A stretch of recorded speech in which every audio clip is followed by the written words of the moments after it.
Добрый вечер, дорогие друзья, любители спортивной борьбы, участники соревнований. Начинается торжественная церемония открытия чемпионата России по спортивной борьбе среди студентов, посвященные памяти первого президента Республики Саха-Якутия Михаила Ефимовича Николаева 2024 года. Республика Саха-Якутия впервые принимает данный чемпионат России по спортивной борьбе среди студентов 2024 года.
Приветствуем участников чемпионата России по спортивной борьбе среди студентов, посвященные памяти первого президента Республики Саха-Якутия Михаила Ефимовича Николаева 2024 года.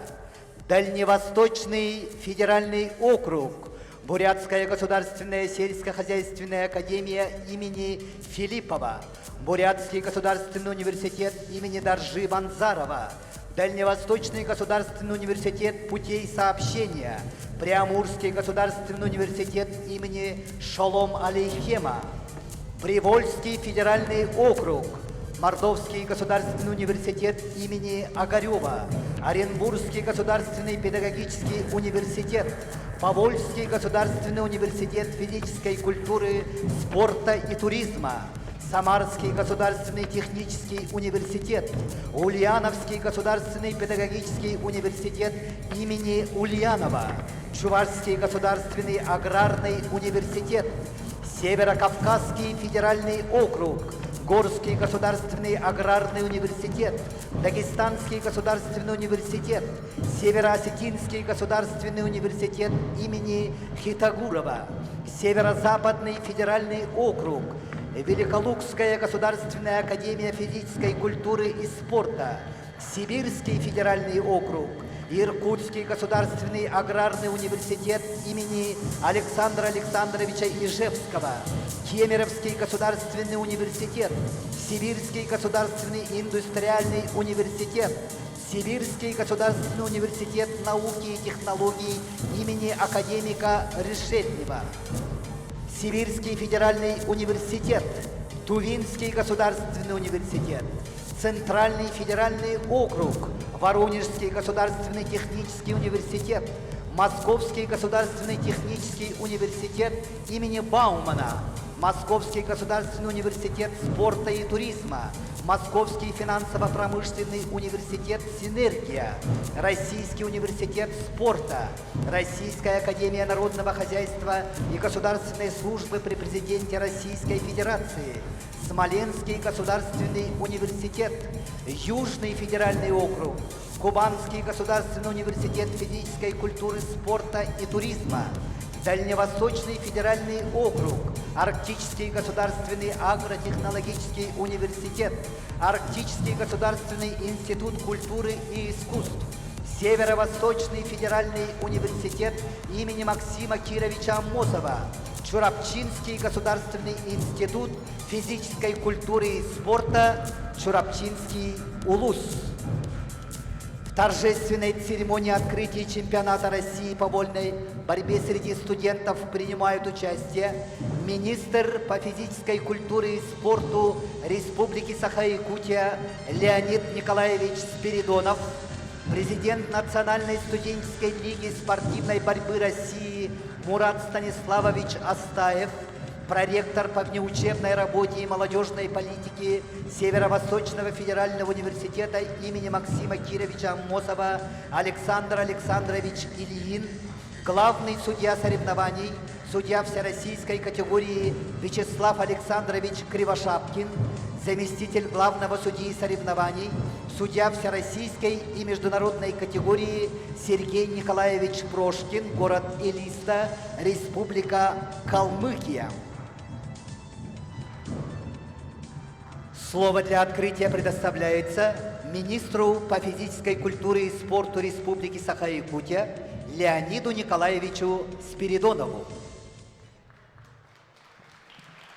Добрый день, Мурат Станиславович, Александр Александрович, уважаемые спортсмены, тренера, судьи и, конечно же, любители спорта нашей республики. Разрешите от имени нашей главы Республики Саха-Якутия Айсена Сергеевича, от имени правительства Республики Саха-Якутия поздравить вас с открытием и началом чемпионата России среди студентов в городе Якутске, посвященный нашему первому президенту Михаилу Ефимовичу Николаеву. Михаил Ефимович был выдающимся личностью нашей республики. Он внес большой вклад социально-экономического развития нашей республики и, конечно же, внес большой вклад в развитие физической культуры и спорта в Республике Саха-Якутия, в России, ну и азиатской части нашей планеты. Он основал Международные игры «Дети Азии». Благодаря ему мы в этом году проводим уже 8-е Международные игры «Дети Азии» в городе Якутске.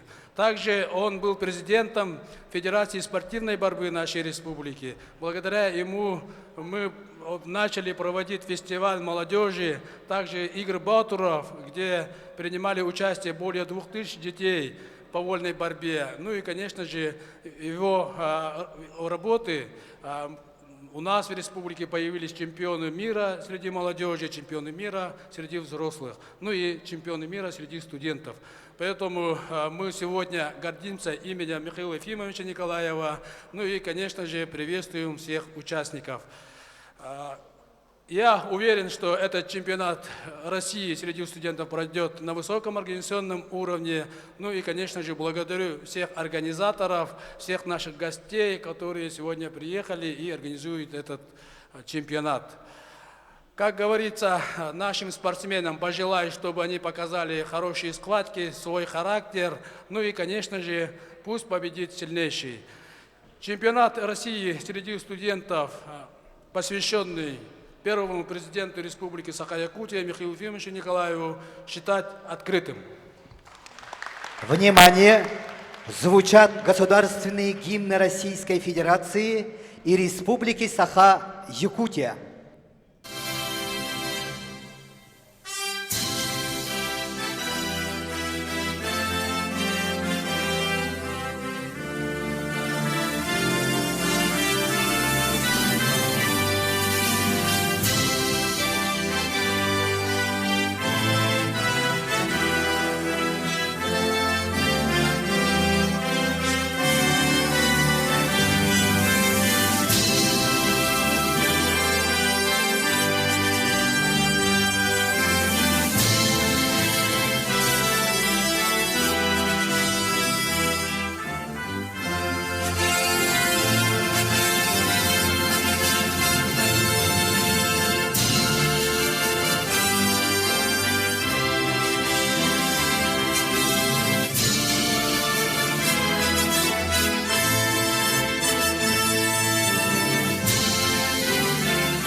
За значительный вклад в развитие студенческой спортивной борьбы в Республике Саха-Якутия благодарность министра по физической культуре и спорту Республики Саха-Якутия объявляется Астаеву Мурату Станиславовичу, президенту Национальной студенческой лиги спортивной борьбы России. Нагрудным знаком Министерства по физической культуре и спорту Республики Саха-Якутия за вклад в развитие массового спорта и пропаганду здорового образа жизни в Республике Саха-Якутия награждается Гоголев Николай Ефимович, директор Института физической культуры и спорта Северо-Восточного федерального университета имени Максима Кировича Амосова.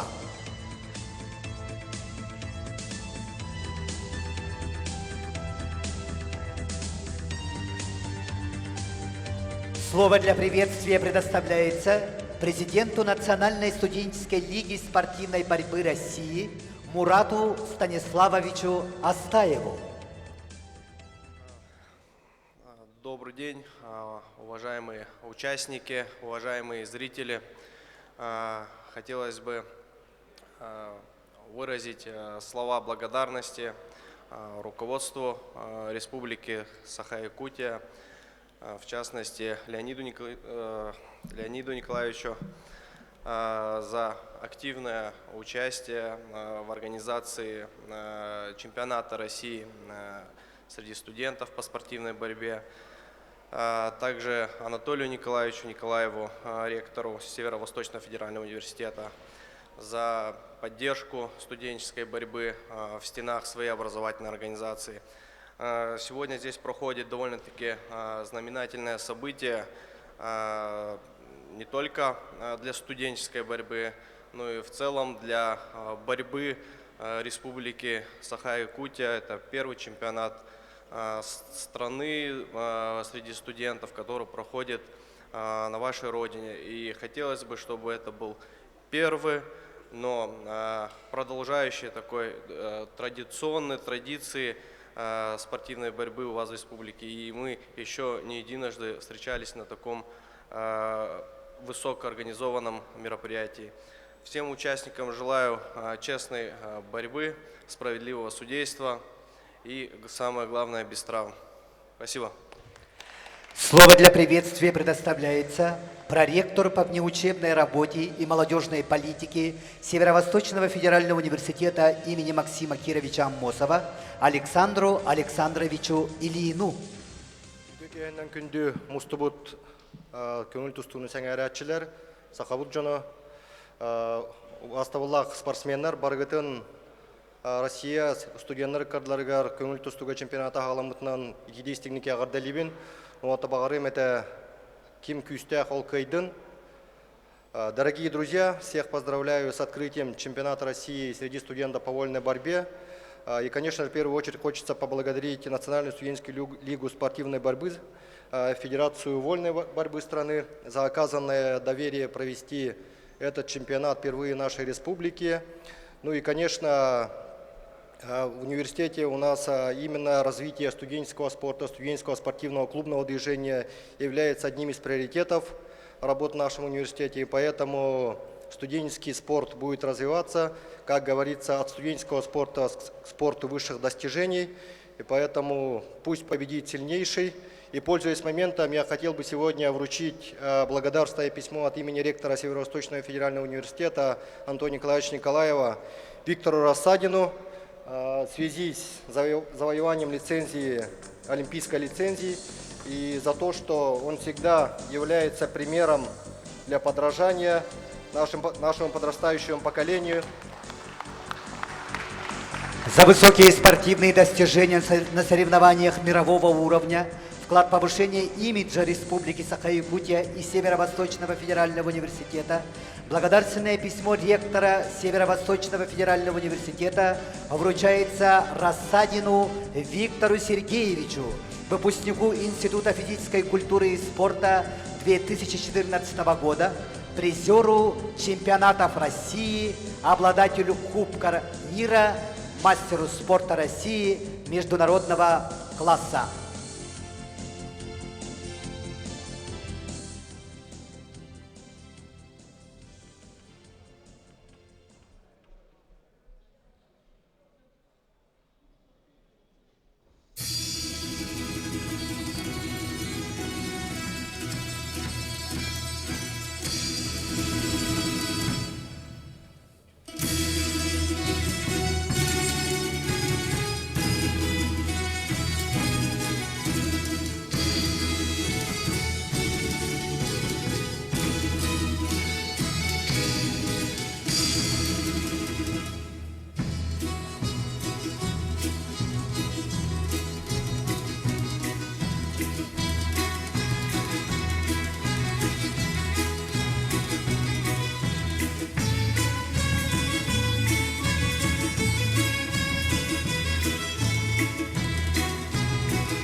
Дорогие друзья, на этом торжественная церемония открытия чемпионата России по спортивной борьбе среди студентов, посвященные памяти первого президента Республики Саха-Якутия Михаила Ефимовича Николаева 2024 года, завершается.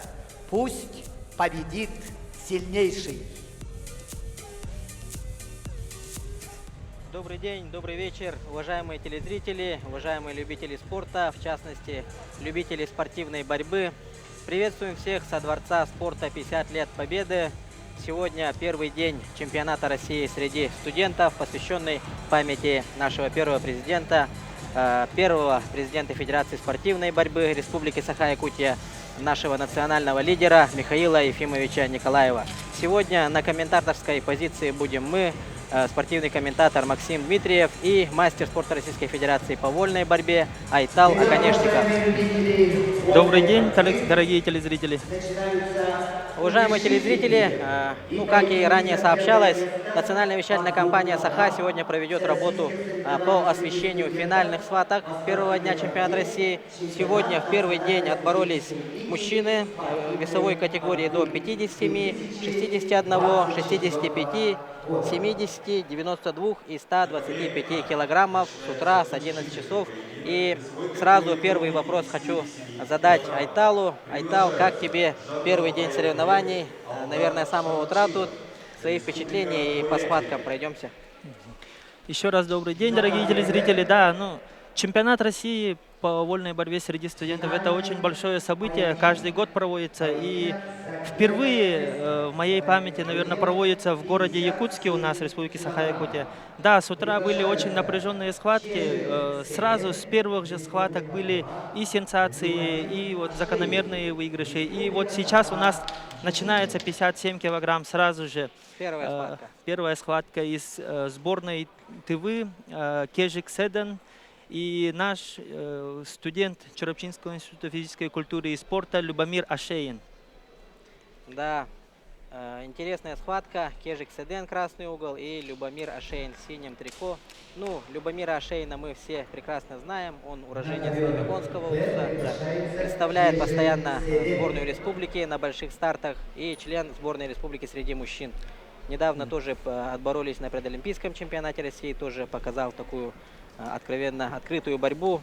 И вот его соперник, наш гость с ТВ, Кежик Седен, который тоже, между прочим, постоянно показывает отличные результаты. Да, хочу отметить, что на чемпионате России, вот недавно прошедшем предолимпийском, в первом круге встретились эти оба спортсмена. О, значит, матч-реванш для кого-то из них. Да, там счет был очень такой 5-3, 5-4, такой очень близкий. Выиграл Седен Кежик, и надеемся, что наш Любомир Ашеин в родных стенах, в родной республике сейчас возьмет все-таки реванш. Давайте последим.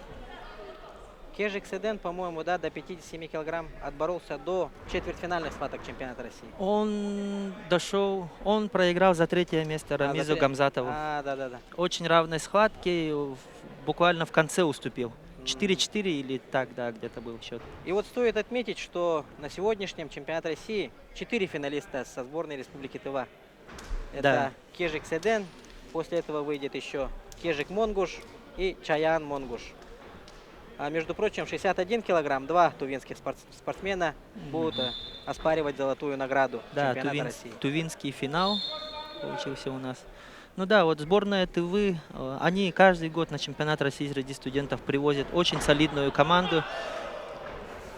И вот такое опасное положение. Сейчас Любомир Ашеин уходит от этого положения. И Седен Кежик очень активно борется сейчас. Оба борца уже хорошо друг друга знают. Все время уже третья схватка, как я помню. Между ними третья схватка? Да, между ними. А счет у них какой так? Пока, кажется, Седен 2-0 выигрывает. Ничего. Ашеин с каждым днем прибавляет. Сейчас он в полуфинале выиграл у нашего лидера сборной Алексея Копового. Тоже очень равные схватки. Очень красивый бросок тогда продемонстрировал Любомир Ашеин.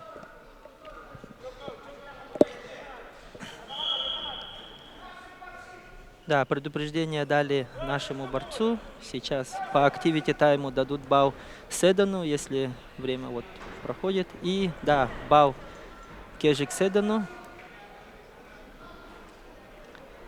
Прошло уже 2 минуты. Время еще есть. И стоит также отметить, уважаемые телезрители, вот сейчас идут финальные схватки, и параллельно на соседнем ковре пройдут утешительные поединки. И после этого, после финальных схваток, после разделения чемпионов и серебряных призеров, также выйдут бороться за бронзу. То есть у нас на данных соревнованиях есть чемпион, серебряный призер и 2 бронзовых призера. Итак, Седен Кежик активные действия проводит. Да. И опасное положение у Любомира. Он берет захват здесь. Очень спорный момент. О, и 2 балла Седену. Интересно, а по возрасту Кежик Седену сколько сейчас, наверное, лет? Тоже молодой, наверное, да? Да, Седен, ну я как, ну не знаю, приблизительно он 2000 года рождения, наверное, 24, 23, где-то так. Любомир Ашейн тоже, он 2000-го, как я помню. Одногодки. Да, ровесники. Да, получается. ровесники. Ну, счет не такой уж и большой, сейчас 10 секунд остается. Еще есть время собраться, второй период. И вот хотелось бы также сказать, что в данном дворце 50 лет Победы давно не было такого праздника спорта. Как бы тут новый ремонт сделали руководство республики и, в частности, руководство Минспорта с подведомственным учреждением УФКИМС, Управление физкультуры и спорта.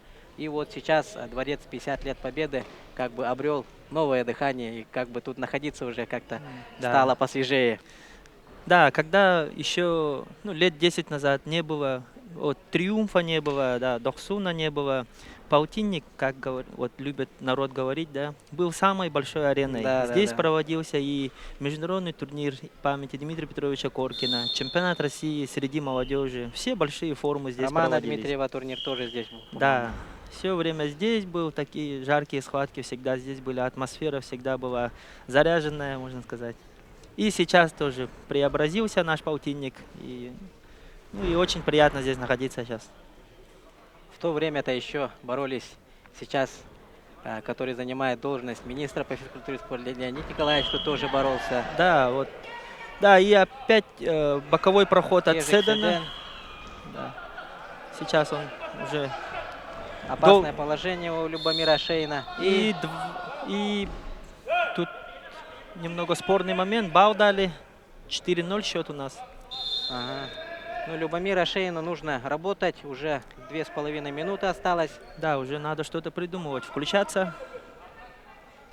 Ему, Любомира Шейну, сейчас нужен либо 4-бальный бросок, либо проход с переворотом, чтобы догнать. Опа! Вот очень хороший проход в пятку.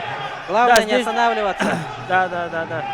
Сейчас грамотно надо сделать Ну-ка. посадку. Или свой прием коронный, который он с высокого партера на 4 балла. Со стойки с партера, Да. да, бросок. Да, 4-2. Сейчас на скрестный захват надо попытаться поработать. 4-2. Еще времени, как говорится, вагон. Времени, да, достаточно, но... терпение. Вот еще. Опа! Хочет еще повторить. И Опа! повторная атака от Седена.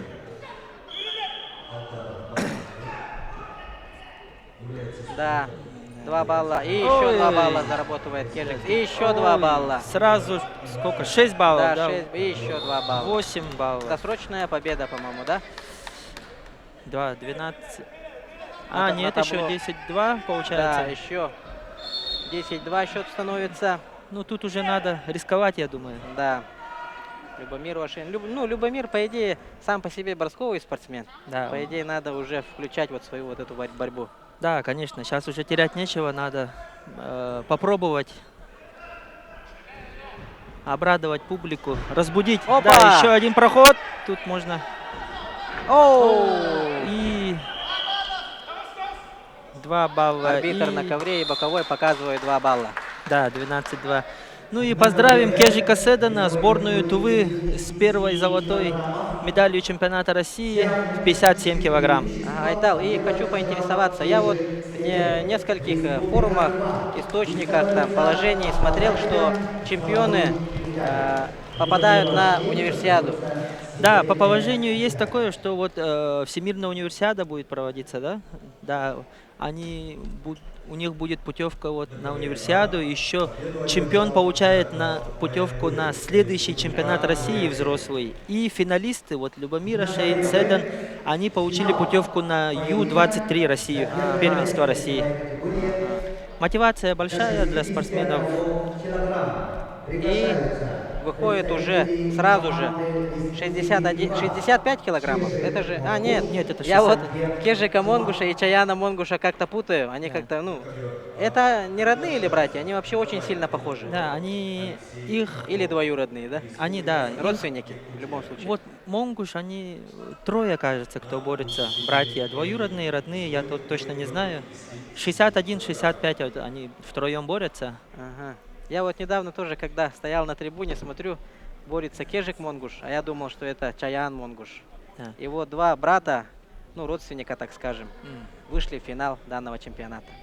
Ну да, вот если говорить про братьев Монгуш, у них очень высокий уровень класса борьбы. Чаян Монгуш на последнем международном турнире Иван Ярыгина стал бронзовым призером 61. Кежик Монгуш тоже все время он на России, на любых международных турнирах дает бой всем лидерам, все время, можно сказать, ну вот в семерке, в пятерке, да, призеров. Ну и вот, что касается насчет его соперника, видел ли ты его схватки ранее и видел ли вообще вот этого спортсмена Ну ранее? я вот Альберт Томат, да? Да. Альберт Томат. Нет, я сегодня, если честно, его впервые видел. Он выиграл у нашего лидера Александра Авилова, тоже в равной борьбе. И в утренней программе наших соревнований показал себя очень ярко. Ну и уже в будущем будем смотреть. Опа! И вот какой он сделал. Здесь 2 балла, наверное. Нет, Нет, 1 балл. по идее там касание коленом и выход. Да, если За вот спину было, да, да? 3 точки, если есть, то должны дать 2.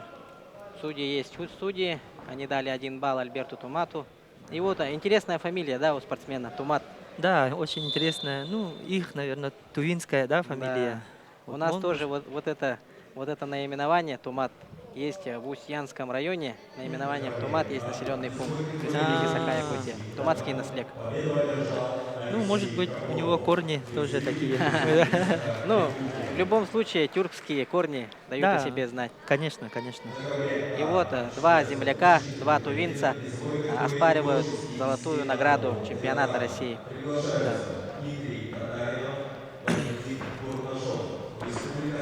Опа! И так, ну, можно сказать, четко прошел. Аккуратно балла. 2 балла. И И вот сейчас держит да. в опасном положении. Хочет положить на туше. Опа! Нет. Нет, Кежик Монгуша. Кежику Монгушу удается убежать. И счет 3-0. Тут балла не было, да, у Кежика? Нет, По-моему, еще не нет. было, да. Арбитром ковра работает мастер спорта России Виктория Барашкова. Вы ее тоже все, уважаемые телезрители, знаете. Она уже давно работает арбитром. Судья всероссийской категории, да, если не Да, ошибаюсь? судья всероссийской категории. Виктория вот недавно на предолимпийском чемпионате России тоже работала. Без единой ошибки все наши судьи четко отработали. Вот. В Якутии там достаточно судей же было? Да, Не- вот немало. Виктория Барашкова, Вячеслав Александрович. Аял Леонтьевич Николаев, по-моему, еще был. Да. Ну, Николай Дмитриевич-то. Николай Дмитриевич. завсегдатай, Да, да. Он больших уже- стартов. Он как бы уже, можно сказать, тут негласный, главный судья, наверное, турнира. Конечно, конечно. Самый опытный наш судья. Опа! Кежик Монгуш проходит в ноги. И у него может не хватить сейчас времени. И Оу! да, ему чуть не хватило времени, Да, и счет балл не остается дали. неизменным. Первый период завершился со счетом 3-0 в пользу Альберта Тумат с синего угла. Тувинская команда в каком составе тут приехала? Примерно хотя бы, ориентировочно. А то я тут стартовый список не видел пока. Ну, тувинская команда у них, они традиционно тоже, как и у нас, в маленьких весах 57, 61, 65, очень сильный состав привезли. И, если не ошибаюсь, у них 125 и 97 по одному спортсмену тоже. И стоит отметить, что у тувинцев есть призер на последнем чемпионате России в 97 килограмм. Да, Самдан, по-моему, да? Да, он чуть не выиграл Алихана Жабраилова. Да, там тоже яркая такая схватка была. Да, он его, кажется, если не ошибаюсь, на мельницу взял, 4 балла. Амплитудно бросил. Ну, вообще, если говорить о предолимпийском чемпионате России, который прошел вот недавно, да, в мае, Да. в Лайв-арене в Подмосковье, он вообще какой-то на открытие богатый был, вот этот чемпионат. Да, ну, Много лидеров проиграли, много новых имен там прозвучало. ну да, это предолимпийский чемпионат России, он, как говорится, богат на сюрпризы, все заряженные. И опять вот Тумат берет еще 2 балла. И уже солидное преимущество, Да, 5-0. И накрывается. Опа! Кежик Монгуш. Видели, как он вышел с такого выигрышного, с такого положения. Как качели весов прямо. Да. Ребята борются. Кежик Монгуш требует 2 балла. И челлендж. Сейчас рассмотрят видеоповтор. А что у нас происходит на ковре? Там, да, утешительные поединки все еще продолжаются. Да. Но кубик обратно вернули, потому что Кежик Монгуш вроде, да? Арбитр же обычно спрашивает, ну, этот, Да, разрешение спрашивает, и он сейчас, вот, по-моему, отклонил. ну, уверен в себе, хочет отыграться. Сейчас еще есть время. Прошел боковую ногу. Опа! Ножницы! Да. 2 2 балла балла. и руку отбирает. Смотрите, Опа! он сейчас может... Тут уже может опасно. Да. опять И сам накрывает. накрывается. И еще 2 балла. Да, всю красоту спортивольной борьбы Тувинской республики показывают ребята. О, Кежик Монгуш показывает на колени и просит пока что остановить схватку. Ну, по крайней мере, на одно колено. Дай бог, без больших травм. Да, конечно. Помощь врача, да, требуется сейчас? Да, врачи тут как тут сейчас выбегут, окажут спортсмену первую медицинскую помощь. Сейчас заморозят и надеемся, что продолжит схватку. Вот всегда интересно было при заморозке, как вообще ощущения? Ну, как сказать, забываешь немного про боль. Как обезболивающее, да? Да, действует? как он обезболивающее действует. Замораживает и... Но Ну, тем не менее, все равно, наверное, Да, конечно. где-то да, в глубине больно. Да, тут уже как бы дело принципа Дело, показать. да, характер свой показать. Характер показать, Оу! закончить. И вот Альберт Тумат проходит в ту же ногу, которую только что заморозил врач. Опа! И повторную атаку проводит 2 балла. 2 балла. И сейчас не отпускает. Вот еще 2 2 балла. балла, по идее, должен дать. И тут уже 6-7 должен быть счет. Опа! Но Альберт Тумат Такая выхватил, завязка да, сейчас. ногу левую. Ребята очень в таком своеобразном, опасном положении оба находятся. Он хочет на промокашку попробовать Монгуш, но не получилось. И счет 4-7. 4-7 до конца, 45 секунд. Ну, еще есть время. Монгуш требует еще 2 балла. Ну, я там, да, я тоже насчитал. Прошел. И 2 раза да. еще вот переворот. 6 баллов. должно. Аналогичный случай, по-моему, был в схватке в предолимпийском чемпионате России нашего Олега Фомина с Курбаном Шираевым. Помните, да? Да. Когда Курбан Шираев прошел и также перевернул, и там насчитали, ну, считай, где-то 6-8 баллов. Да, где-то. очень много баллов Да, там очень посчитали. много, да, с одного положения. И хочу отметить, что данный чемпионат России среди студентов по спортивной борьбе – это не только вольная борьба, потому что завтра у нас будут схватки среди женщин, среди девушек, и послезавтра у нас пройдут схватки по греко-римской борьбе. Да. Они проводятся в рамках реализации федерального проекта «Спорт. Норма жизни», инициированного президентом России Владимиром Путиным и непосредственно в целях развития спортивной борьбы в России.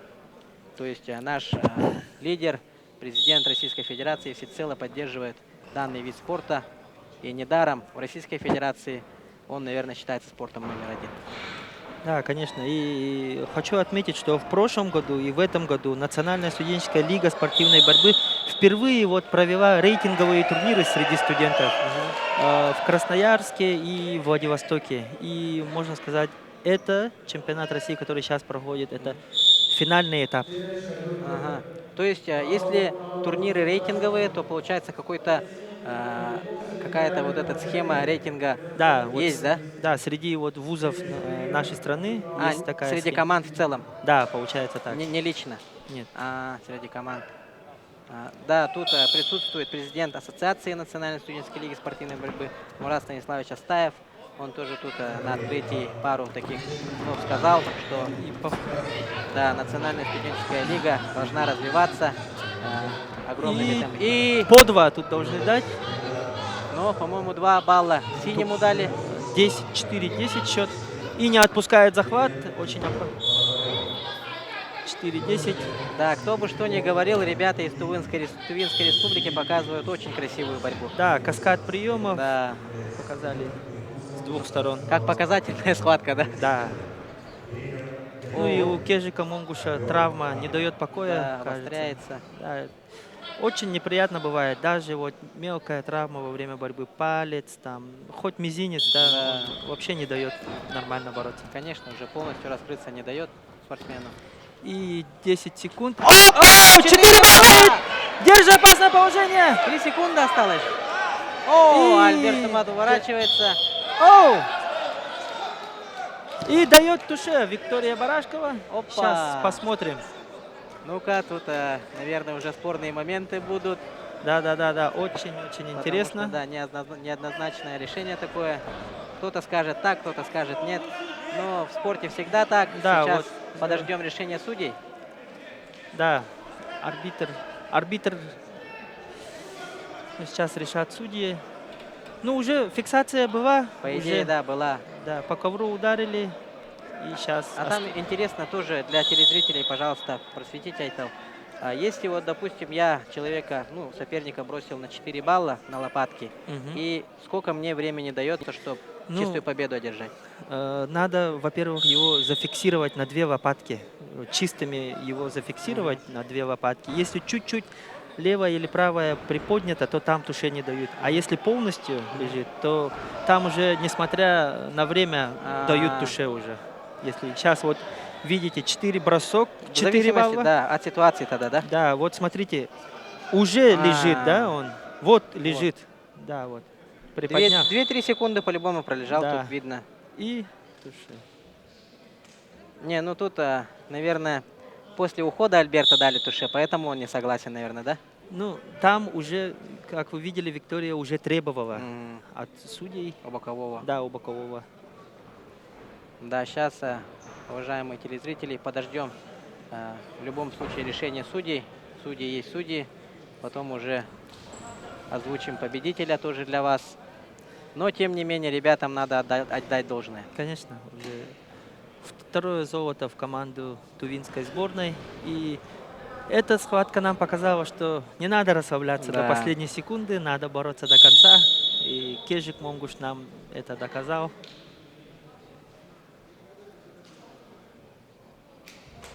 Судьи решают.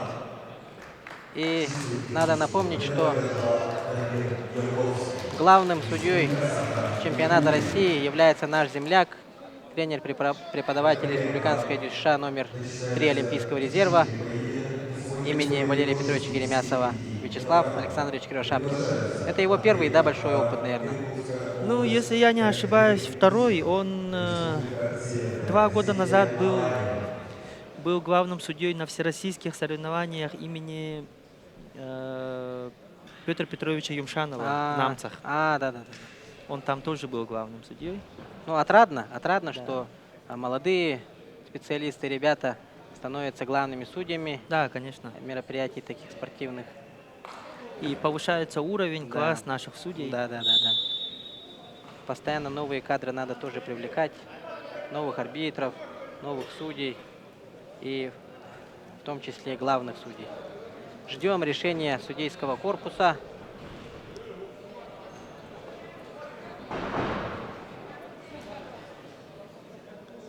Ну, я думаю, здесь было, фиксация была.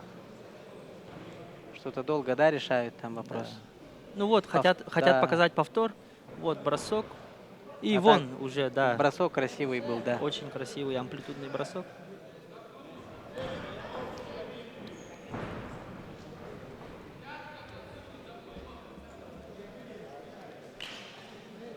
А тут... ага.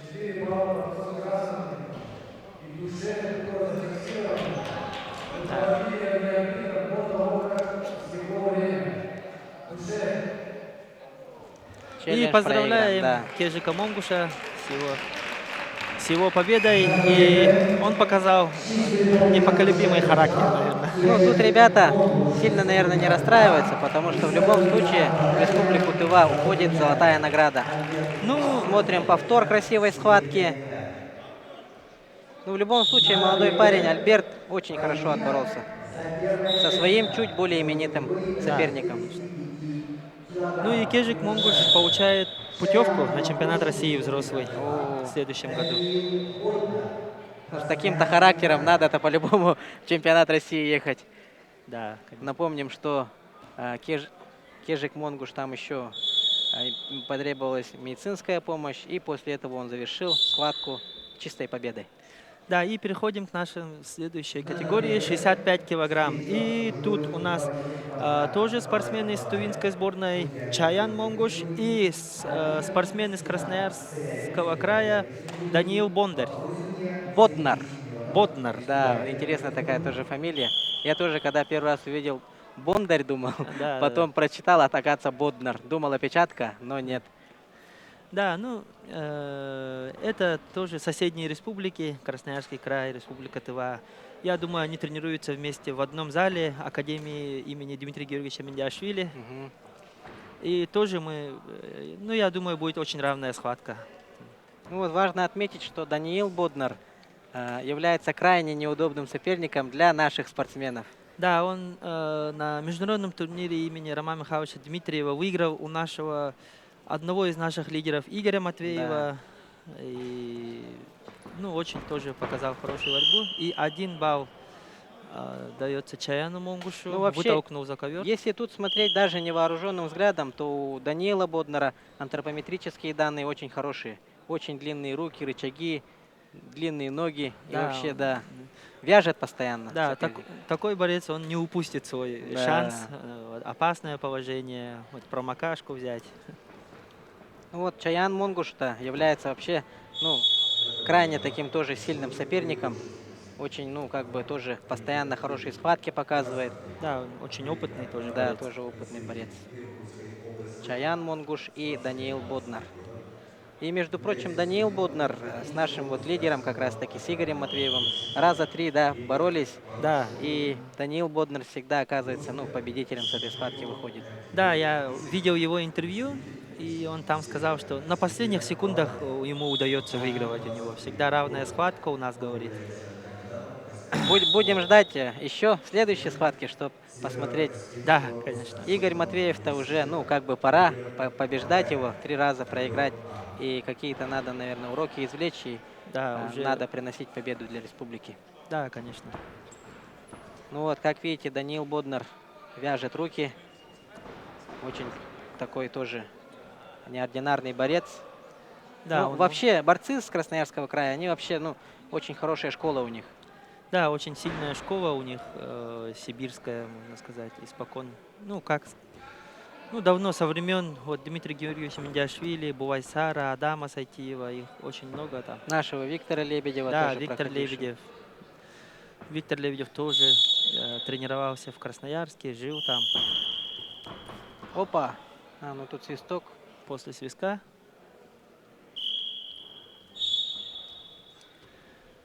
Пока очень равная борьба идет, остается 30 секунд. Ну тут, наверное, выиграет тот, кто тактически подготовился хорошо к схватке. Потому что ребята тоже, наверное, очень такие равные. Да, но тут Опа! кто первый ошибется, да? И вот у тувинских борцов, как я начал замечать, по крайней мере, у них такие интересные приемы. Вяжут ногой там и так Да, далее, они- подсечки и так далее. Да, у них традиционно все время делают подсечки, ищут такие. Да. Красивая борьба у них. У того же Начина Кувара Да. он всегда тоже вяжет руку, сбивает с ноги, вот с пятки. Ну вот первый период как раз-таки завершился со счетом, ну, с минимальным преимуществом в пользу Чаяна Монгуша из Тувинской республики. И сейчас во втором периоде посмотрим, какие советы они у своих тренеров возьмут и как они выложатся за 3 минуты оставшиеся. Да, ну да, здесь уже надо, во втором периоде надо будет уже работать Монгушу, потому что сейчас могут дать ему предупреждение, и 1-1 может победителем выйти Боднер. Ну, это как бы один из сценариев, да, Да. схватки. Грамотный тактический подход, так скажем. И тут тоже для наших уважаемых телезрителей хотелось бы сказать, что данный чемпионат не является только личным. Тут командный зачет тоже идет. Поэтому, ну, не по республикам, а по учебным заведениям. Да, высшим. по учебным заведениям. Да. И вот с одной нашей республики только 3 учебных заведения. Да. Это тоже о многом говорит. Это Чурапчинский госинститут физкультуры и спорта, Северо-Восточный федеральный университет и Агротехнологический университет, который ранее наименовался Якутским госсельхозакадемией. Да, и отметим, что с Чурапчинского института сегодня 2 финалиста. Один уже выступил, Любомир Ашеин. И следующим будет Олег Фомин. Ну, впереди Чурапчинский институт физкультуры в Якутии, да?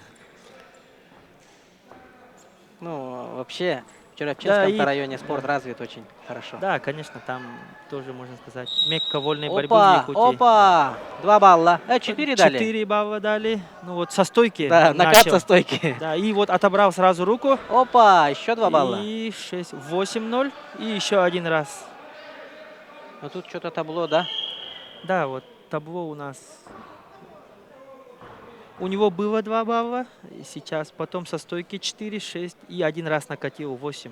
Ну, как я посчитал. Ага, сейчас тоже посмотрим. Арбитром ковра там сидит, как ранее говорили, наш тоже самый опытнейший судья Николай Дмитриевич Николаев. Да, он не допустит ошибки, да? Да, Наверное. в любом случае. 9-0 сделался счет. Сейчас. Подождем еще пару секунд. Да. Возможно, ну, чаша весов тоже передвинется.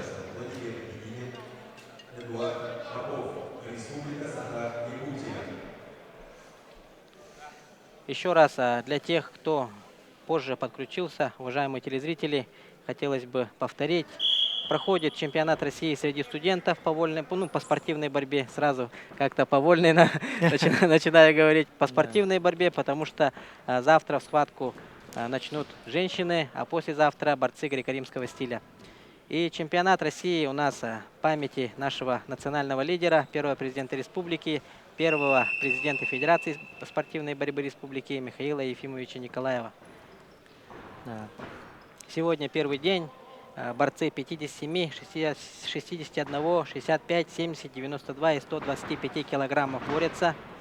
И хотелось бы прямо сейчас вам рассказать тоже про завтрашний день. Завтра тоже с утра пройдет взвешивание и пройдут схватки предварительные. Потом, нет, в весовых категориях в вольной борьбе 74, 79, 86 и 97. И в женской борьбе в 10 весовых категориях тоже пройдут схватки. Да. И хочу также отметить, что в наших соревнованиях, как нам сообщили, завтра, да, может, прибудут наши почетные гости. Абдусалам Мамадханович Гадисов, Валерия Коблова, олимпийский призер. И Артем Сурков, да, по-моему? Да, и Артем Сурков. Ага. Чемпионы мира, олимпийские призеры, участники Олимпийских игр. Очень титулованные спортсмены. 4 балла. 4-бальный. И на красивой ноте завершает схватку Чаян Монгуш. Да, Чаян Монгуш дважды 4-бальный бросок сделал. Ну, вот эту борьбу нашим якутским ребятам тоже стоит брать на заметку. Чаян Монгуш очень так откровенно и красиво разобрался со своим соперником Даниилом Боднером. И уже подряд 3 золота у тувинской сборной. Вот это да, отличный показатель. Интересно, а вот эти тувинские спортсмены представляют одно учебное заведение или разные учебные заведения? Ну, как сказать, я точно сказать не Да, могу. тут Да, тоже. вот недавно на больших форумах вот братья Монгуш представляли Иркутскую область. А сейчас вот Тувинскую республику, и ну, я не могу так сказать. И на ковре 70 килограмм наш лидер, один из лидеров взрослой сборной, Олег Фомин, представляющий Чурапчинский институт физической культуры и спорта, и Кирилл Копытов из Кемеровской республики. Кемеровская область. Да, Кемеровская область. Да, вот Олег Фомин, вы его все тоже прекрасно знаете. Наш, ну, ведущий спортсмен тоже. Отличный парень. 74 килограмма на предолимпийском чемпионате отборолся. А нет, На на 70, 70, да, извините, на 70 килограммов. И тоже показал такую взрослую и хорошую борьбу. Да, ну Олег очень прибавил. В 23-м году, вот начало 24-го, финалист международного турнира «Медведя», финалист тоже международного турнира в Нефтеюганске. Прошел серьезные сборы на Кавказе. И мы сейчас увидим его. И вообще, финальный Олег схват. Фомин же, по-моему, в детстве чемпионом России же становился среди юношей, да? Да, он становился... Тупиковым только, да, по-моему? Да, чемпионом России. Ну, результативный борец. Да, результативный У него борец. Школа очень хорошая. Так, багаж такой выступлений на чемпионатах, на первенствах России. И Кирилл Копытов сразу же пробует атаковать.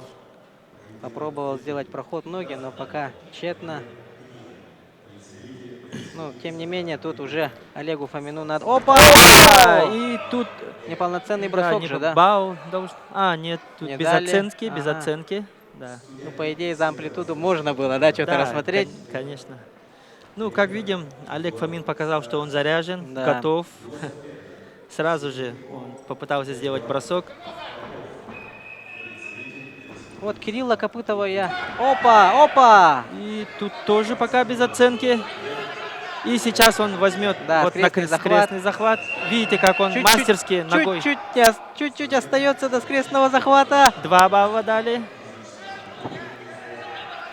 Давай, Олег, поднимайся, поднимайся. И забери свои 2 балла. Ожидаем. И Кирилл Копытов защищается очень хорошо.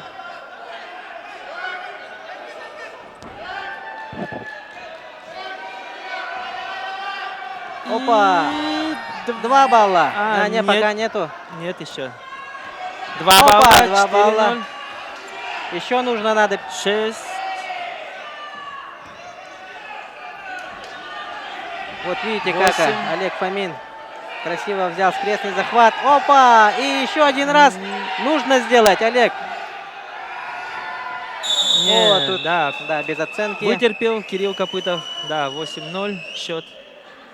Но, тем не менее, находиться в скрестном захвате, это, наверное, уже Да, это очень неприятно. да, неприятное ощущение. Да, он, кажется, требуется еще помощь доктора. Ну, тут, конечно, скрестный такой крепкий захват. Да. Очень неудобный. И тут, да, помощь доктора Кириллу Копытову из Кемеровской области. Ну, Кемеровская область тоже отметим, очень тоже такой борцовский регион. Всегда были у них призеры России, призеры турниров. Тувинские борцы выступали за Кемерово. Такой тоже очень борцовский регион с опытными борцами, со своей историей. Ну, вообще, если так открыто сказать, то отсутствие, ну, не отсутствие, а наличие малого количества финалистов нас, ну, никак не огорчает, поскольку этот год у нас богат на события. Да, конечно. На первенстве России среди молодежи до 21 года у нас награды хорошие были. На предолимпийском чемпионате, ну и на турнирах таких открытых тоже хорошие показатели. Ну да, ну и да, зачем вот огорчаться? У нас сейчас идет праздник борьбы. Да, И опа! здесь такой 2 2 балла балла. Кириллу Копытову. 8-4 счет. Тут тоже такой своеобразный такой прием сделал Кирилл Копытов. И важно отметить о том, что у нас в вольной борьбе в этом году, ну, проходящем в этом году Олимпийских играх в Париже 4 борца Да, 4 вольного наших стиля. борца. Это тоже нас очень радует. И помимо этого, наша легкоатлетка Сардана Трофимова, уроженка Верхневилюйского Да, района. впервые в истории, Да, да, наверное. впервые в вот истории. 5 человек будет с нашей республики участвовать на Олимпийских летних играх. Опа! Да, и вот Олег Фомин. О, 4 4 балла! балла! Или 5. Нет, 4. четыре И дали. чисто техническая победа, 12-2. И видите, как Очень эмоционально, Олег. Опа! Да, поздравляем с первым золотом нашей команды. И поздравляем Чурапчинский институт физической культуры и спорта с чемпионом России. Тут как раз-таки на президиуме сидит ректор Чурапчинского госинститута физкультуры и спорта Иннокентий Иннокентьевич Готовцев. И он увидел, как его ученик, студент стал чемпионом России среди студентов. Да, поздравляем еще раз.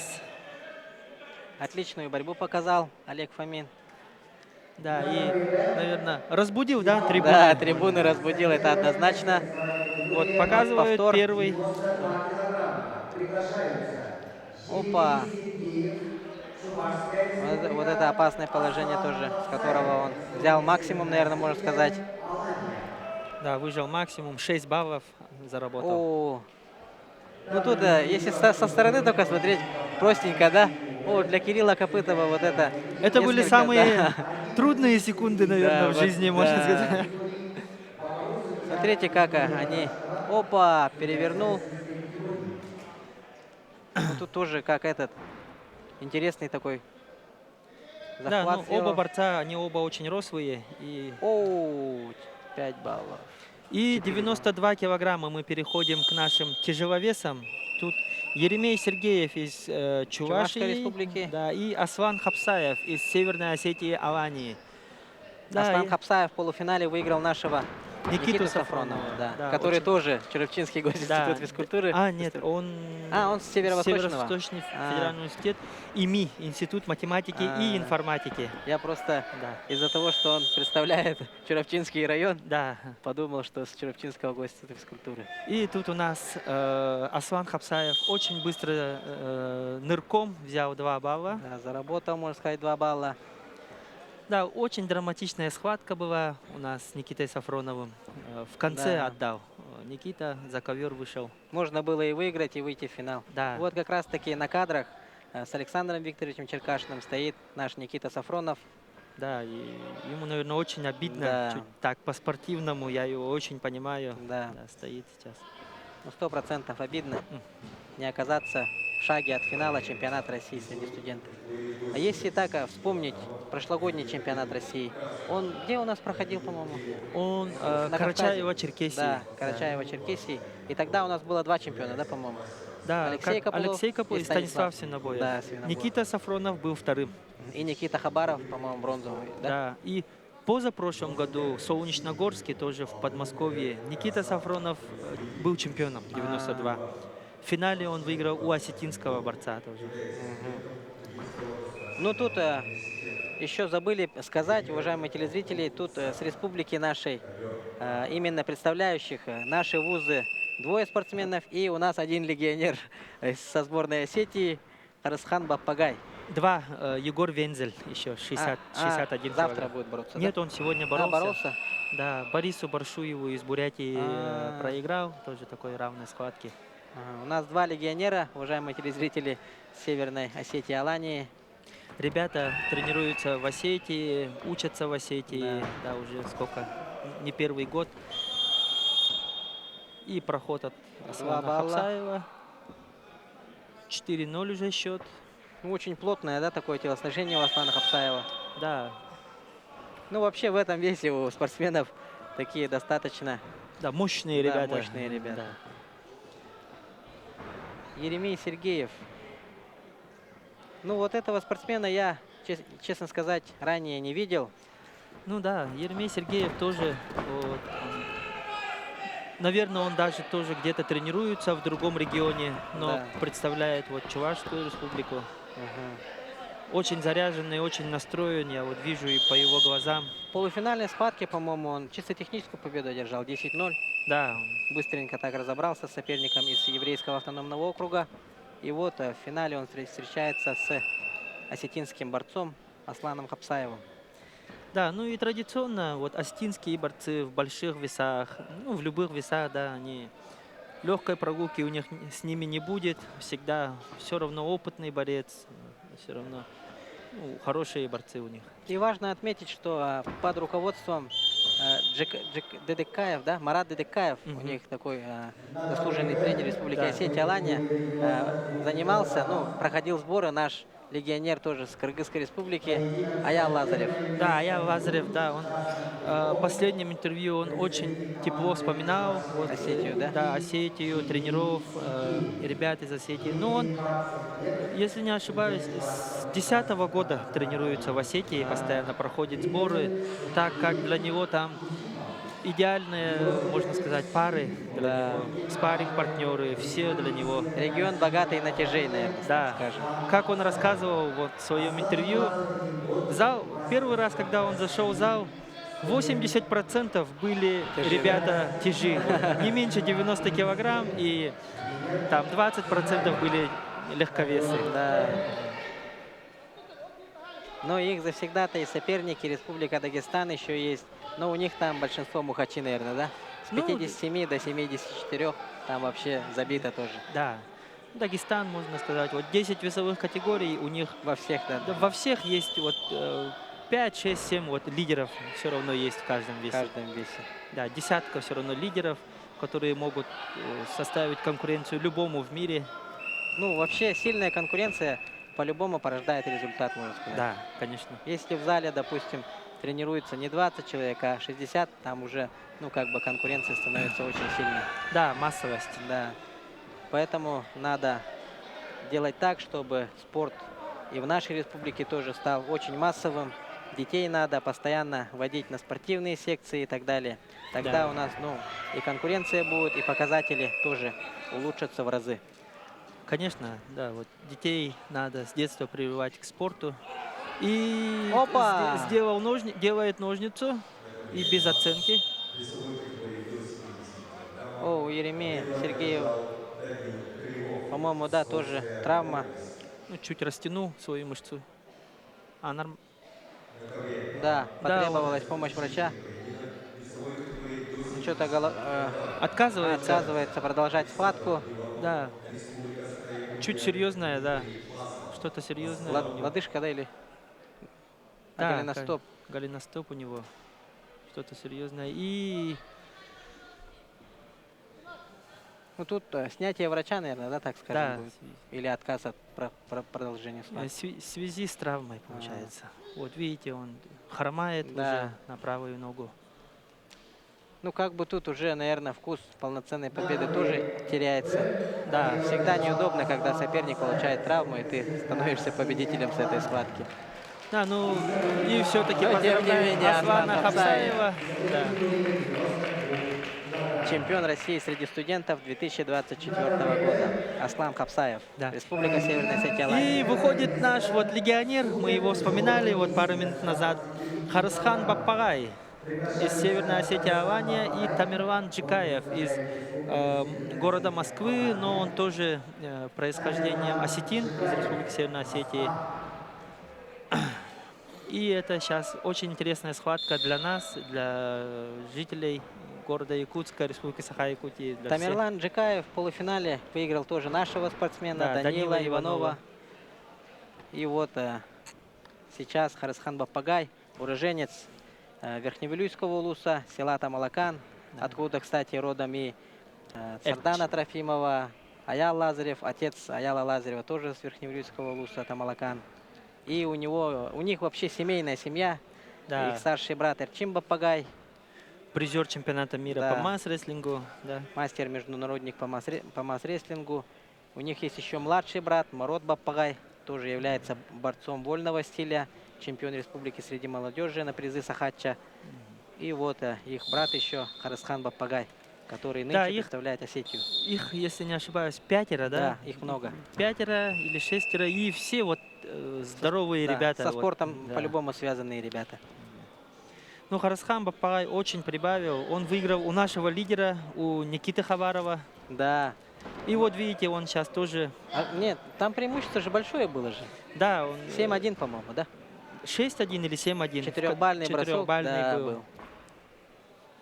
И Харысхан Баппагай показывает тоже очень такую взрослую и зрелищную борьбу на данном Да. чемпионате. Как отметили наши тренеры, вот Харысхан Баппагай, он пахарь. как, Да, по-простому, если сказать. По-спортсменски, если Да, сказать, по-спортсменски. пахарь. Пахарь, у него большое желание, соблюдает все время дисциплину, не пропускает тренировки. Ну и, как ранее ты уведомил, тоже сообщил о том, что пары в Осетии тоже Да. тяжеловесы, и это тоже дает о себе У знать. него преимущество в этом, да. Да, дает свои плоды. Тут, Да. когда на трибуне стоял, тоже среди зрителей услышал, думал осетин, а оказывается наш. Ребята тоже, ну там ветераны спорта сидят, у них такой своеобразные шутки бывают тоже такие, и с трибуны кричат, скажи, что ты Саха, говорят. Ну, Харсхан Бапагай, когда выиграл полуфинале, трибунам показал свое трико. И у него там есть лейбл нашей республики. Тут же он вообще в целом только Осетию уже представляет, без Да, параллельного да, зачета.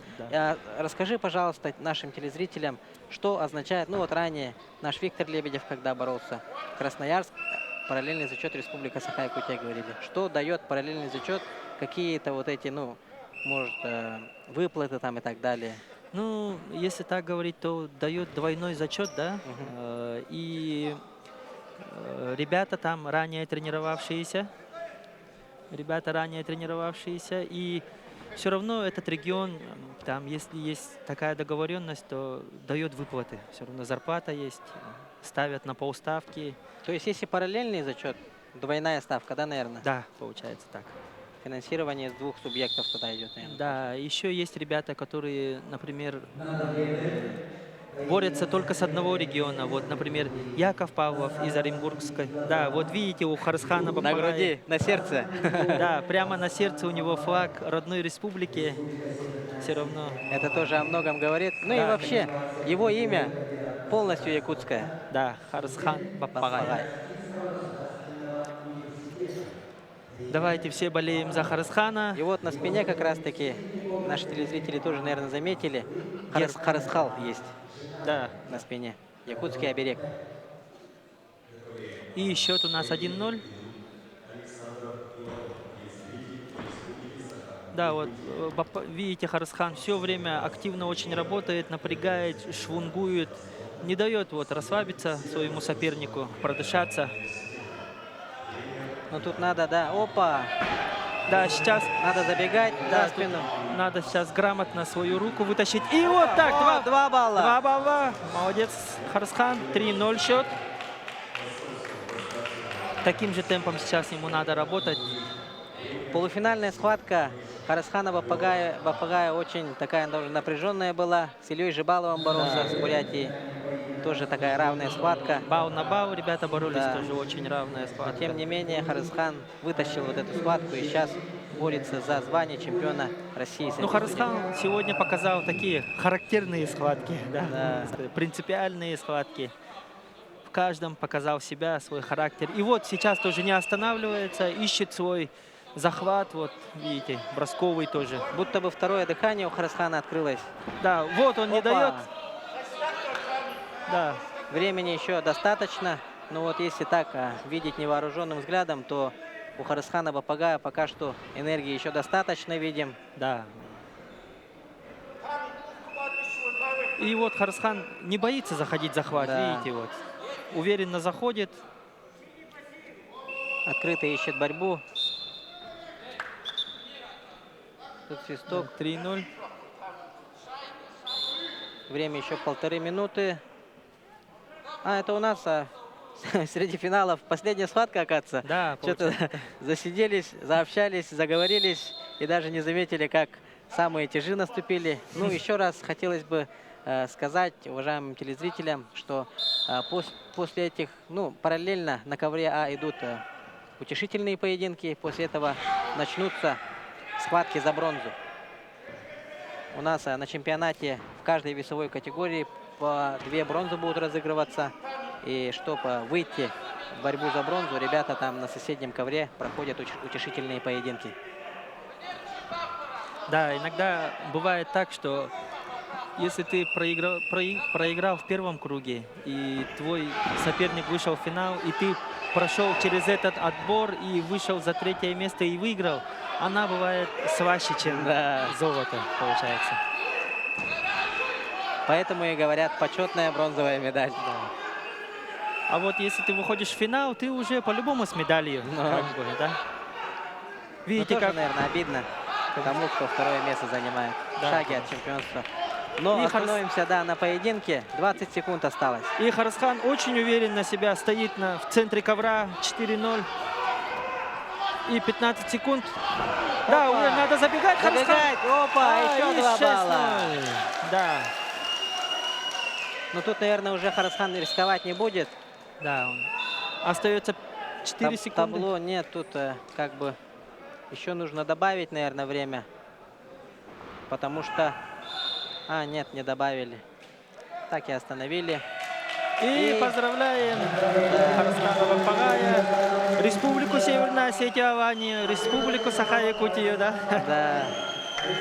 Да, 125 килограмм. У нас вот последний месяц, да, Тяжи нас радует. Наш Аяв Вазарев Да. получил олимпийскую лицензию.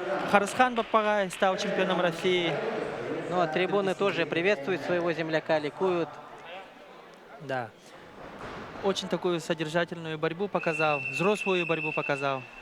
Ну и да, Молодец. поздравим не только Республику Северную Осетию, но и республику нашу, и Верхневилюйский район, в частности, село Тамалакан. Да, красивую взрослую борьбу показал и завоевал путевку на чемпионат России. Да, взрослый. И в следующем году уже Харасхан достойно будет выступать. Впервые, да, будет выступать. Интересно, а чистый вес у него какой? Я не думаю, что 120 там, да? Ну да, Меньше, у него наверное. чуть меньше, 110, 112, наверное. Интересно, а вот как у спортсмена тоже профессионального, который выступал, хотелось бы поинтересоваться, чтобы выступать в весе, ну вот, допустим, 125 килограмм, да, возьмем, сколько мне нужно весить, чтобы вообще оптимально, постоянно, ну, красиво бороться? 125 именно килограммов. Не 130 же, наверное. Вот эти, да. Нет, ну, вот я тоже интервью Аява Вазарева, да, слушаю, последнее. Я по его опыту скажу, что он, когда начинал 125 бороться, он весил 103, 104, да? Очень мало. Да. Он вот последние годы, наверное, набрал на 125. Он всегда боролся недовеском. 110, так, да, 101, 112, 119, 120, вот. И там не имеет большого значения, наверное. Ну вот именно в тяжах, да? Да. А в минимальных весах ты, как я знаю, боролся и в 57, и 61, да, килограмма. И у тебя оптимальный вес, ну вот, допустим, на тренировках, когда нету спортивных состязаний, какой составлял? Ну, когда я боролся 57, был 63 до 65, вот так было. И вот 57 боролся, а потом 61, ну так уже 66, 67, так, 65. А сгонка вообще как она идет? Нормально у тебя шел вес? Или все Ну, равно испытания такие были? Ну, конечно, испытания все равно идут. За месяц уже корректируешь питание, и где-то за 10 дней уже садишься на такую жесткую диету и тренируешься уже с теплой одеждой, уже сауны. И в день, наверное, пьешь чай и 2 раза тренируешься, ну, типа такого. Ну, вообще быть спортсменом — это постоянно держать себя в тонусе, Да. держать себя в форме. И вот есть же у нас, допустим, ну, проходит же чемпионат России для взрослых. Там, допустим, есть чемпион первый номер и есть вторые номера, которые постоянно держат себя в тонусе. Да, В конечно. случае чего, чтобы выйти на замену, да? Да, конечно. И такая же ситуация, наверное, будет нынче на Олимпийских играх. Там потому что, ну, как все знают, на какой турнир не допустили Абдул-Рашида Садулаева? На Европу, да? чемпионат Европы. И на лицензионный турнир Очень тоже. досадно было, да? Человек приехал, грубо говоря, а его в порт не пустили. Да. И тогда, ну, пришло... Как? Никто не выступил же, да, тогда? Или Алихан Джабраилов все-таки? Алихан Джабраилова, там получилось так, что Алихана Джабраилова заявили в 125.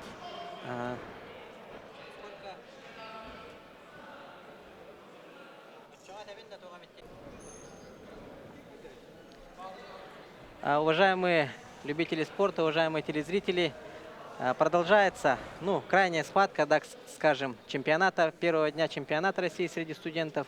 Выходят бороться с красного угла представители Республики Саха-Якутия, Северо-Восточного федерального университета Никита Хабаров, наш лидер, да, в тяжелом весе. И с синего угла представитель Республики Бурятия Илья Жибалов. Ну, можно сказать, вишенка на торте Да, осталась. вишенка на 125 килограмм.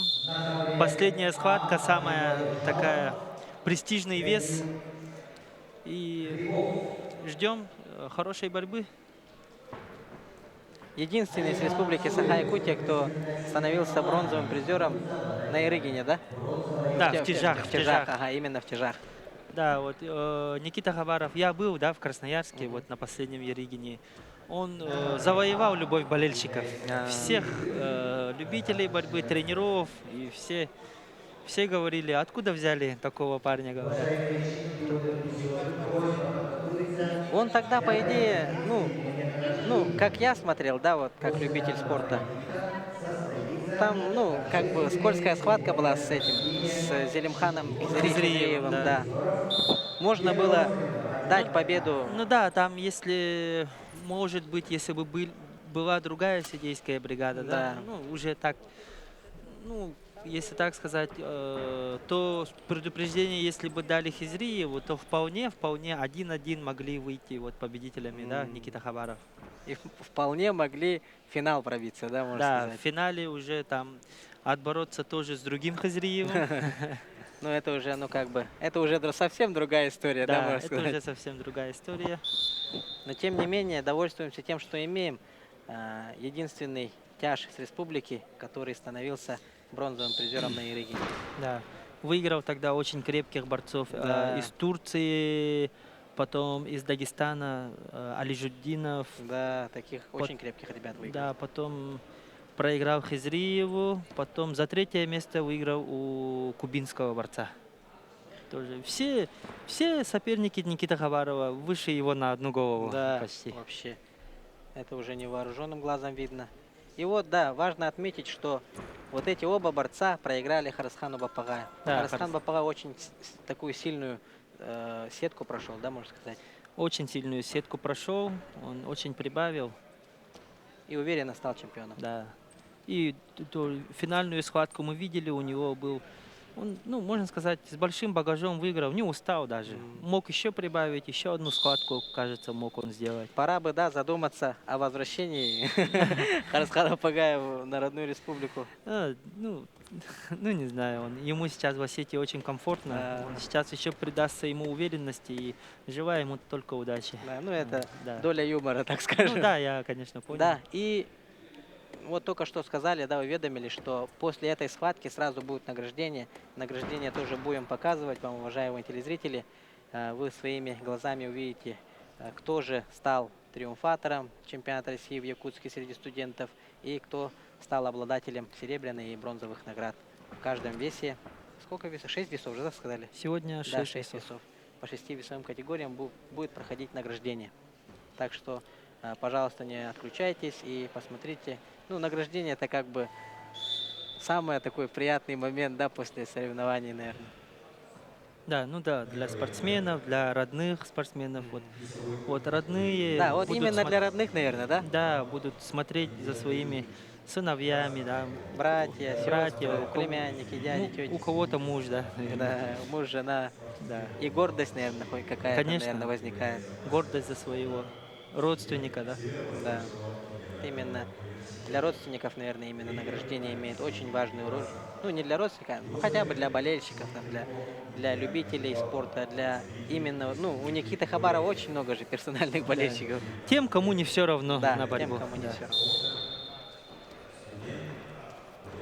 Опа, Илья Жибалов тоже такой очень крепкий борец. Да, ну, Никиту Хабарова наши любители борьбы назвали, любя, Момская скала. Да, да, да. И такой проход от Опа! Ильи Жибалова, боковой. И Никита Хабаров здесь защищается, но пока еще не отпускает захват. Да, крепко взял захват.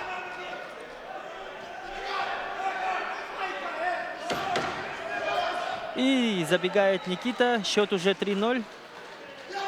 Вот в углу у Ильи Жибалова очень... И такой Опа! скрестный захват Оу! сразу, и уже 5-0. Ну тут как бы пинок был произведен. Видели, да, уважаемые Да. телезрители? Айтал тоже, наверное, видел, да? Со скрестного захвата с пинком в голову убежал. За это что дается-то?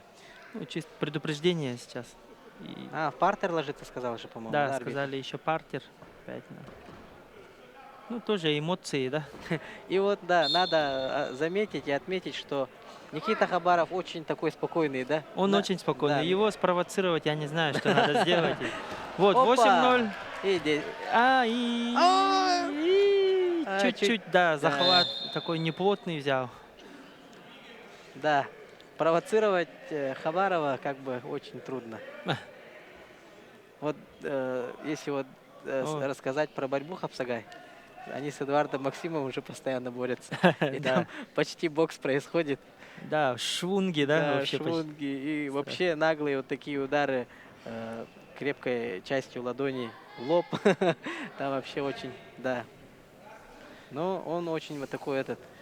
Ну, поэтому его Спокойный. прозвали Скала. И, Вообще. кстати, вот если сказать про Момскую скалу, появился же тоже молодой такой борец, маленький, да, молодой Да, парень.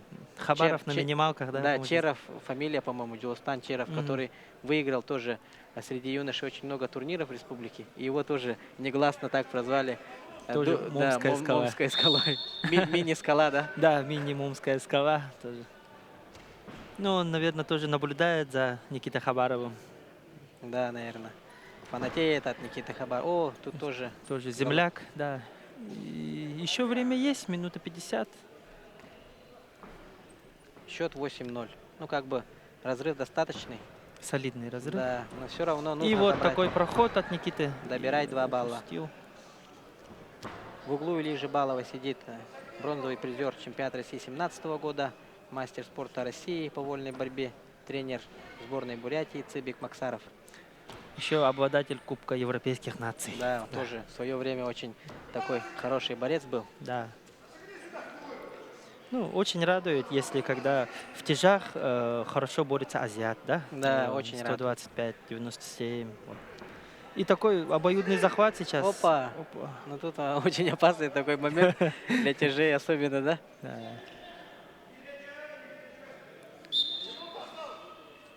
Свисток, 58 секунд, счет 8-0 остается неизменным. Ну тут Жибалов по-любому будет Да, будет уже прессинговать, искать. да, нападать. Опа! Опа! И Никита хочет, ну, по-якутски сказать, халбрыи. Да. Прием ищет.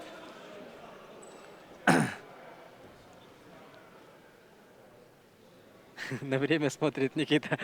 Что там, сколько осталось, как будто Да. вопросительный такой взгляд был. Но тем не менее остается все еще 25 секунд. Хабаров ведет, он спокоен. Да, лучше Никите не спешить. Да. Да, вот. Хорошее преимущество, еще есть второй период. Нет, почему? Схватка же полностью сейчас завершится. Да. Опа! О, тут... не-не-не. Оп! Чуть-чуть расслабился. Да, ребята, чуть устали, подустали. Никита говорит, ну все, перестать, хватит. Илья Жибалов все еще, ну, до конца борется. И времени не хватило. Ну, балл тут не дадут же, да? Да, ну у Никиты в голове компьютер. 8-0. После свистка отдал. И поздравим нашего Никиту Хабарова с очередной наградой бронзовой российского уровня. И вот трибуны, как скандировали, вы тоже, наверное, слышали, уважаемые телезрители. Любимец публики Никита Хабаров стал обладателем бронзовой медали домашнего чемпионата России среди студентов тяжелой весовой категории. Да, поздравляем Никиту. И, в частности, Северо-Восточный федеральный университет. Да. Ну и, уважаемые телезрители, сейчас просьба не отключаться. Будем транслировать момент и счастливый момент награждения первого дня чемпионата России среди студентов памяти нашего национального лидера, первого президента республики Михаила Ефимовича Николаева. Не отключайтесь.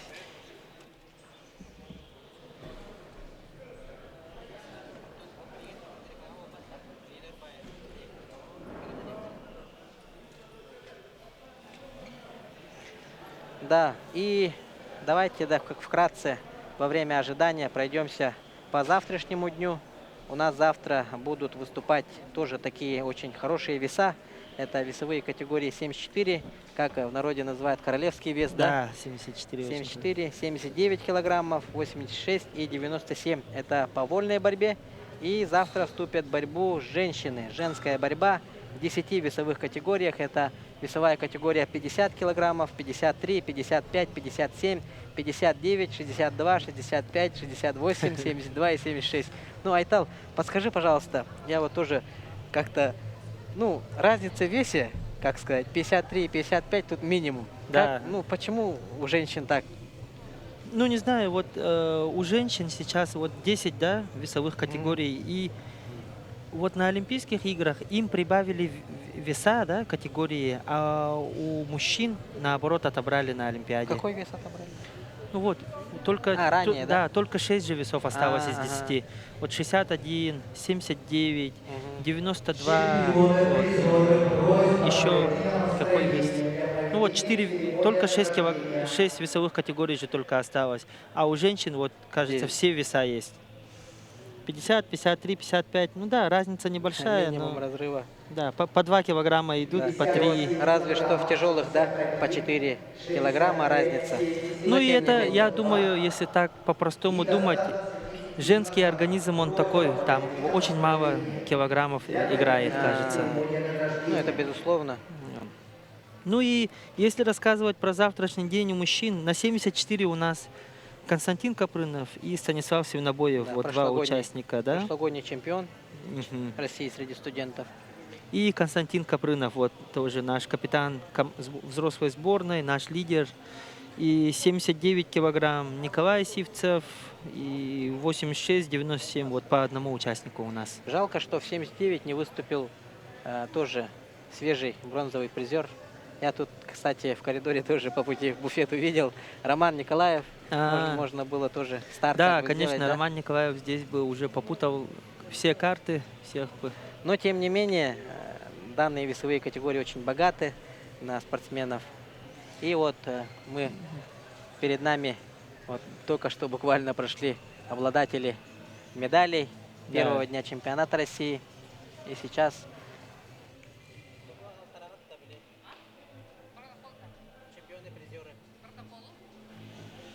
Да, завтра будет не менее такой интересный день, ну, мы надеемся. И, ну и для Якутии, да, в республике, вот женская борьба и греко-римская борьба, это, ну, чуть в новинку, да, Да. наверное. Но, тем не менее, в этом году же у нас... На Роман Дмитриева была женская борьба, в прошлом году тоже была. Ну вот только-только вот включается, да, входит в программу в Якутии. Александр Андреев есть такой борец, Да, который, он да, сейчас Россию выиграл. Россию выиграл и сейчас едет На на, Европу. чемпионат Европы. Впервые в истории же, да, тоже? Да, я слышал, что он сейчас в Москве тренируется у известного спортсмена Мингиана Семенова, призера Олимпийских игр, чемпиона России. Тоже, и это Вот очень тоже хорошо. Мингьян Семенов, у него же еще брат, по-моему, да, тоже? Да, тоже Санал Семенов, Семенов, Санал. они братья, не близнецы, что ли? Или близнецы, или вот погодки. Очень они одинаковые тоже. Ну вот, а перед вами на кадрах руководство республики, руководство спорта республики. И они уже готовятся к церемонии награждения. И буквально через считанные минуты начнутся... Да, вот, начинается награждение. Перед вами вот ребята стоят, ждут своего выхода на пьедестал. Награждение производит руководитель государственного бюджетного учреждения. Как уже ранее сказали, в 6 весовых категориях разыграны по 4 медали. Это 2 бронзовые, 1 серебряная и золотая, безусловно, медали. Алексей Копылов, Северо-Восточный федеральный университет, Жаргал Баяндуев. А вот Жаргал, оказывается, на том ковре выиграл. Мы упустили вот этот момент. Ну вот, представители Республики Саха-Якутия и Республики Тыва на пьедестале. И да, Бурятия, Тыва, все наши. Бурятия же, да? Да. Баяндуев, Жаргал. Да, вот Жаргал Баяндуев со своим флагом своего вуза БГСХ, Бурятский Бурятская. госсельхозакадемия. Да. Как я ГСХ в наше время. Да, ЕГСХ. Ну вот БГСХ, все лидеры сборной Бурятии учатся в БГСХ, как я знаю. Ну, наверное, там уважают и поддерживают да, спорт, спорт наверное, очень сильно. поддерживает. Ну вот, вот серебро у Любомира Ашейна, хотя вполне возможно, чтобы он мог завоевать золотую награду, но чуть-чуть не хватило тоже. Кежик Седен оказался, вообще сегодня его день оказался, да, можно Да, сказать. сегодня. Да. Награду вручил руководитель управления физкультуры и спорта республики Роман Иванович Оконечников. И вот как раз-таки 50 лет победы, дворец спорта, как в народе, как Айтал сказал, полтинник, он является здесь руководителем, да, можно сказать. Его зал, Да, грубо говоря. его объект, да. Да, его объект, и он вручил первую награду. И самая, так скажем, престижная же, да, категория, по крайней мере, для нашего народа. Так. Ну да, вот мы испокон, всегда было, что 57, вот наш, да, вес. Да, минимальные веса, да? Да. А сейчас вот у нас 70, вот ребята есть, Хабаров Никита 125, тоже это очень радует. Во всех весах у нас есть конкурируемые ребята. Ну и вот вышли 61 килограмм. Бронзу завоевали два представителя Якутии. Это Александр Авилов, Северо-Восточный федеральный университет, и Нюргун Терентьев, Широпчинский институт физкультуры и спорта. Награду вручает директор Института физкультуры и спорта. Да, тут, кстати, нам принесли протокол, итог первого дня чемпионата России. И тут возрастные вот эти тоже категории прописаны. Можно сейчас рассказать. Александр Авилов и Нюргун Терентьев 2000 и 99 годов рождения являются кандидатами в мастера спорта. Вот перед вами на экране Альберт Тумат из Республики Тыва, Тувинского госуниверситета, перворазрядник и является 2003 года рождения, то есть 21 год спортсмену, молодой, так скажем. И чемпион Кежик Монгуш 99 года рождения, погодки с Нюргуном Терентьевым. Кежик Монгуш является мастером спорта России, студент Тувинского госуниверситета. Отметим успех тувинской команды, да? Да. В трех весах 57, 61, 65. 3 чемпиона у них сразу. И вот вес 61 килограмм, оказывается, вот в первый день чемпионата России собрал самое большое количество участников. 20 участников. И вот оставив позади 16 из них, на пьедестале 4 сильнейших спортсменов 61 килограмм первого дня чемпионата России.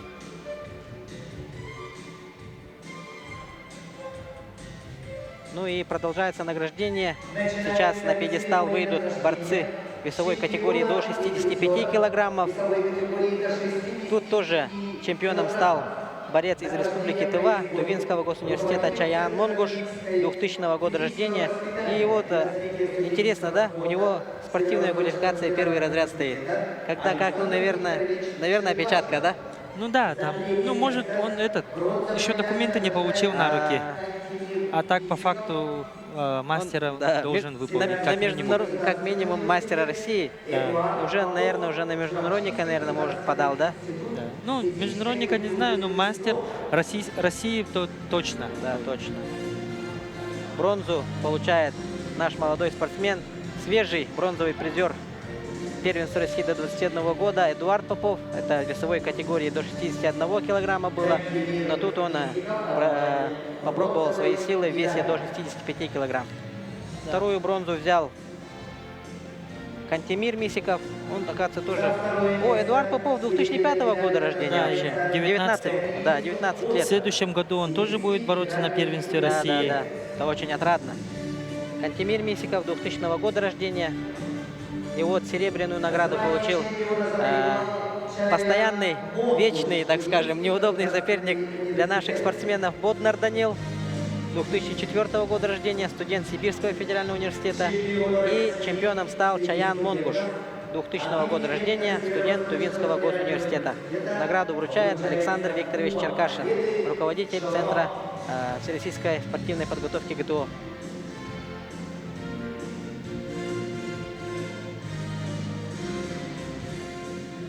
Вот очень красивый пьедестал такой сделали для награды. Да. Как подобает соревнованиям федерального уровня. И вот чемпиону очень красивый такой чорон в национальном колорите вручили с гравировкой, да. И вот медаль. Память о нашей республике. Да, и медаль от Министерства спорта России. Ну, медаль от Минспорта России — это уже большой показатель, да, так Да, скажем? медаль с любого чемпионата России — это большой показатель. Начинается церемония награждения Так, чемпиона до 70 килограммов. весовой категории. Тут у нас 14 участников было. Награждение происходит И вот ребята выходят на пьедестал. Широбчинского государственного института. И вот наши прекрасные девушки в национальных костюмах тоже показывают национальный колорит, так скажем. Это очень такой тоже хороший показатель. Псковская область. Александр Бронзу получили Даниил Кривов. Даниил Кривов. Псковская область. Ну, почему-то тут, да, не указали образовательный... вот СЗФО. Сибирская. Сибирь на запад. Нет, подождите. Псков — это Западный федеральный округ. Какой? Северо-западный. Северо-западный федеральный округ, да, кажется. Но тут что-то. образовательное учреждение не указали. Но, Да. тем не менее, он мастер спорта России, обладатель бронзовой награды первого дня чемпионата России. И Александр Иванов из Северо-Восточного федерального университета Республики Саха-Якутия. Ребята 2001 и 2002 годов рождения. Бронзу с собой увезет Кирилл Копытов. 2003 года рождения парень, но не скажешь о том, что он 2003 года. И чемпионом стал Олег Фомин из Чурапчинского федерального института физкультуры и спорта. Ну, заслуженную награду Да. получил. И вот награду как раз-таки вручил его ректор, так скажем, Иннокентий Иннокентьевич Готовцев. Да. Ректор Чурапчинского института физкультуры и спорта. Да, поздравляем Олега со званием чемпиона России. Лучший студент в России, да? Сейчас, Да. наверное, 70 килограмм Да. на сейчасшний момент. Вот ребята свои награды получили по итогам первого дня. Очень, наверное, устали, да? Конечно, С очень самого устали. утра взвешивание, потом предварительные схватки, у некоторых еще утешительные. Да, психологически, Да. и физически, и морально очень. Сейчас уже ребята будут отдыхать. Ну, когда ты вот получаешь медаль, забываешь все, наверное. Не, ну вот эти ребята, все, наверное, уже знают, да, спортивный клуб многофункциональный «Берос». Они очень такие собранные, каждый для своего одноклубника болеет. И вот эти ребята, которые сегодня тоже отборолись, наверное, завтра тоже придут болеть за своих одноклубников. Да, Наверное, конечно. завтра Андриан Ленский, да, бороться будет. Да, их Андриан одноклубник. Ленский. Сегодня практически все с этого клуба отборолись же, по-моему, да? Остался Андриан Ленский. И весовая категория до 92. Ну, тут самое минимальное количество участников, 9 участников. И из 9 участников вот бронзу получили Никита Сафронов, ЦВФУ имени Максима Кировича Аммосова и Алихан Кцоев. Это Северо-Осетинский госуниверситет, наверное, да? Да. Награду вручает президент Ассоциации Национальной студенческой лиги спортивной борьбы Мурат Станиславович Астаев. Ну и вот, как Айтал тоже проинформировал, завтра ждем таких именитых Да. почетных гостей. Ну, меня так проинформировали, что должны приехать. Вот сегодня утром прилетели, и вот, да, завтра, я думаю, будут. И мастер-класс еще должен пройти. Я вот еще, когда в обед заходил, у Николая Дмитриевича спросил, ну, увидев вот эти куверты, Ага. Абдусалам Гадисов тоже приехал, что ли, спросил? Он говорит, да, он здесь, говорит. Я думал, ожидал увидеть его сегодня в президиуме, но пока что-то, ну, надеемся увидеть завтра, тем не менее. Да, завтра. Так, Завтра будут очень серьезные люди, да, у нас. бронзу получил Еремей Сергеев, который, к сожалению, получил травму, да, и отказался проводить далее схватку, но тем не менее серебро в Чувашию он увезет. Мастер спорта 2003 года рождения и чемпион Аслан Хапсаев из Республики Северная Осетия Алания, мастер спорта 2002 года рождения. Вот, ну вот, про этих ребят не скажешь, да? Ну да, вот кавказские ребята, ну, такие, да, выглядят не по годам, можно Да. сказать. И самая престижная весовая Да, самая категория. 125 килограмм. Да, любой турнир славится своими ветеранами, своими богатырями, Да, ветеранами, тяжеловесами. говорю, тяжеловесами. И 125 килограммов участвовали 11 участников. И вот ребята выходят на пьедестал почета. И два представителя Республики Саха-Якутия, да, очень радует тоже глаз. Да, да, да. Министр патриотической культуры и спорта Республики Саха-Якутия Леонид Николаевич Спиридонов. Харысхан Бапагай очень фальстарт как бы сделал, сразу вышел. И вот, как бы подобает самому престижному весу, награду вручает министр по физкультуре и спорту республики, двукратный участник Олимпийских игр, чемпион Азии, Азиатских игр, чемпион мира среди студентов Да. Леонид Николаевич Спиридонов. Призер азиатских игр, да. Да. Я вот помню даже в 2008 году, как он после Олимпиады здесь, в этом зале, в Паутиннике, в прекрасном стиле выиграл турнир Дмитрия Петровича Коркина. У меня вот в глазах до сих пор повторяется его коронные движения, которые он в пятке проходит. Пятки. Я до сих пор не видел того, кто Так красиво, так да. красиво такой этот прием делал. Да, вот мельница, да, еще. Да, вообще каскад приемов очень хорошо делал. Вот Леонид Николаевич Спиридонов, его мельницу включили в этот, как сказать, в учебник борьбы. Да, видеоучебники, как он делает мельницу. Ну и вот, уважаемые телезрители, Никита Хабаров, Северо-Восточный федеральный университет, Лапсан Самбу, Сибирский госуниверситет имени академика Решетнева. Второе серебро завоевал Тамерлан Джикаев, университет Синергия, и Харысхан Бапагай, университет Северо-Осетинский госуниверситет. Да. Ну, уважаемые телезрители, давайте, первый день у нас сегодня завершается. Ну, пару слов подытоживания хочу передать Айталу Аконешникову. Ну, спасибо за то, что сегодня были с нами, смотрели, переживали. И в такой ноте мы заканчиваем первый день. И завтра будет продолжение. И оставайтесь с нами, любите борьбу. Завтра тоже, да, продолжим финальные поединки. Ну, тоже в таком же формате. До скорой встречи, до завтра. Уважаемые телезрители, увидимся. Любите спорт, уважайте спорт и занимайтесь спортом. До скорой встречи. До скорой встречи.